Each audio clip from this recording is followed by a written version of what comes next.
అన్న ఏది దుర్బోధ అయితే మనకెందుకు, ఏది సద్బోధ అయితే మనకెందుకన్నా అని అంటే, దుర్బోధతో వచ్చే ప్రమాదం ఏంటంటే అది వేషధారితనాన్ని పుట్టిస్తుంది.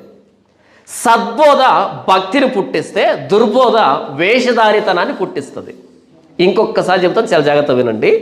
సద్బోధ నిజంగా వాక్యానుసారమైన బోధ, ఆరోగ్యకరమైన హితబోధ దేన్ని పుట్టిస్తుంది అంటే మనలో భక్తిని పుట్టిస్తుంది, మనలో పశ్చాత్తాపాన్ని పుట్టిస్తుంది, మనలో విశ్వాసాన్ని పుట్టిస్తుంది, మనల్ని ఆత్మీయ స్థితిలో ఎదిగింపజేస్తుంది. ఏది? వాక్యానుసారమైన బోధ.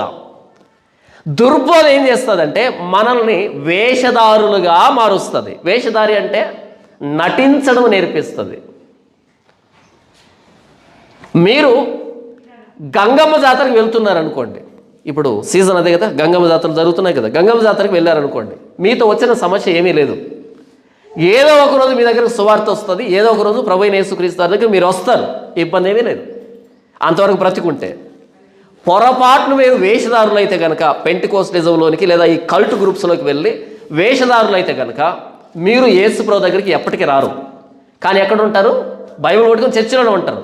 కానీ యేసు ప్రభు దగ్గరికి రారు. మీరు వేషధారులుగా బ్రతుకుతూ ఉంటారు. అర్థమైందని చెప్పింది. కల్ట్ గ్రూప్స్ ఏం చేస్తాయంటే వేషధారులను తయారు చేస్తాయి. ఒకవేళ మీరు హైందవ్యంలోనో మిగిలినటువంటి మతాల్లో ఉంటే ఏదో ఒకరోజు స్వార్థం వినపడుతుంది. అరే నేను పాపిని కదా అని ఒప్పించబడతావు, బ్రతుకుంటే యేసు ప్రభు దగ్గరికి వస్తావు.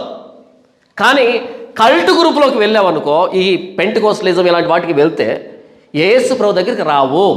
అదేంటన్నా యేసు ప్రభుని కదా ఆరాధిస్తూ ఉన్నది, బైబిల్ కదా పట్టుకున్నది, మరలా యేసు ప్రభు దగ్గర రావడం ఏంటన్నా అని అంటారేమో. యేసు ప్రభు దగ్గరికి రావడం వేరే, యేసు ప్రభు నమ్ముకోవడం వేరే. వేషధారితనం అన్నది ప్రాణాంతకమైంది. వేషధారితనం అన్నది ప్రాణాంతకమైంది. నేను ఎలా ఉన్నానో అలా చూపించుకోవడం యథార్థత. నేను ఏమి కాదో అలా చూపించుకోవడం అది వేషధారితనం. ప్రభువైన యేసుక్రీస్తు వారు వ్యభిచారినైనా క్షమిస్తాడు కానీ వేషధారిని క్షమించడు. ప్రభువైన యేసుక్రీస్తు వారు వ్యభిచారినైనా క్షమిస్తాడు కానీ వేషధారిని క్షమించడు.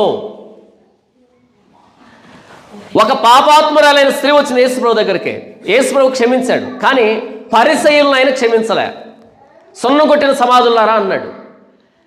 కల్ట్ గ్రూప్స్ అన్నవి వేషధారులను తయారు చేస్తే నిజంగా వాక్యానుసారమైన బోధ భక్తిపరుల్ని, ఆత్మీయుల్ని, విశ్వాసుల్ని, పశ్చాత్తాపడే వాళ్ళని, ప్రభువైన యేసుక్రీస్తు వారి ప్రాణత్యాగాన్ని గౌరవించే వాళ్ళని తయారు చేస్తుంది.